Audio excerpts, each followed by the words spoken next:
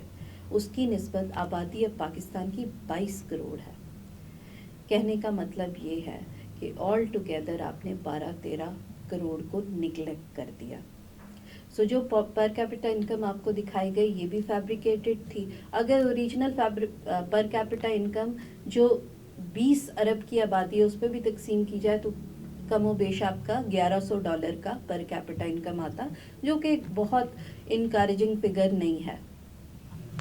یہ کہانی تو ہو گئی پر کیپٹا انکم کی. اس کے بعد گورنمنٹ نے یہ بھی کلیم کیا کہ آنے والے بجٹ کے اندر جو ہے وہ ہماری ایگریکلچر نے بہت اچھی پروڈکشن دکھائی ہے، آؤٹ پٹ بہت اچھا ہوا ہے جس کی وجہ سے بھی ہماری گروتھ کی فگر بڑھی ہے.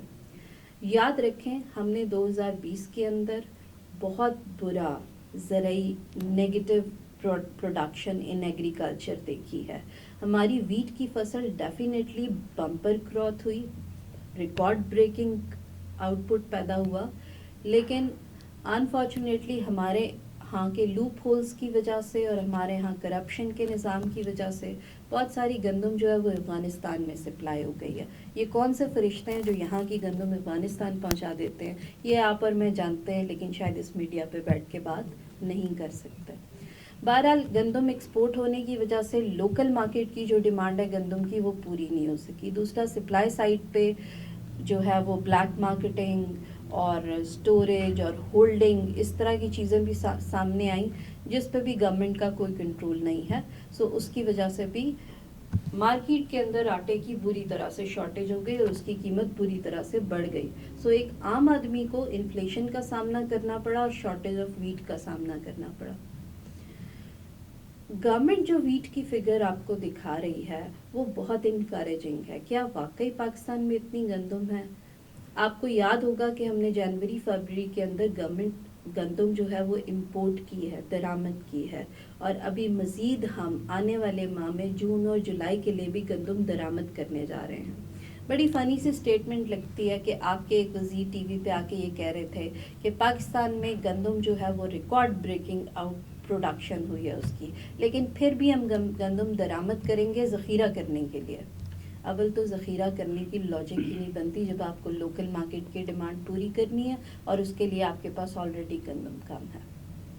آپ درآمد کر کے ہی اگر گورنمنٹ گندم کا فگر جو ہے ویٹ پروڈکشن بڑھا کے دکھا رہے ہیں تو یہ ایک فیبریکیٹڈ فگر ہے.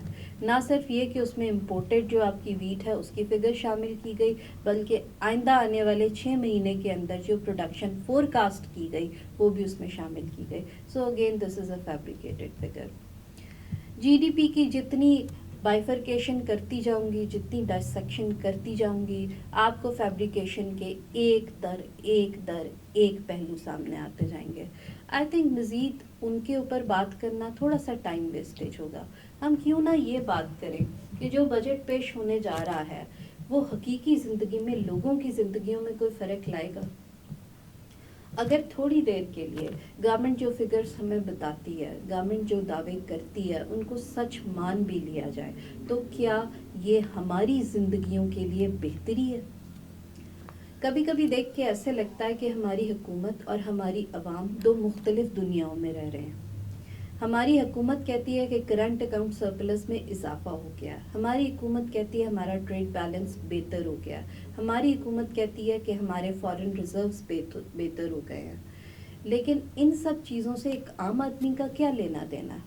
آپ سڑک پہ جاتے ہوئے کسی آدمی کو روک کے پوچھیں تو وہ یہ کہے گا مہنگائی بہت ہے.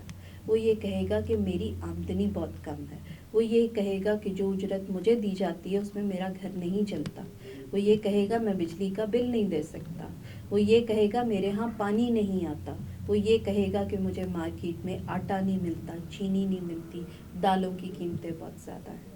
تو یہ جو عام آدمی کے مسائل ہیں یہ گورنمنٹ کی ڈکشنری میں کیوں شامل نہیں ہیں؟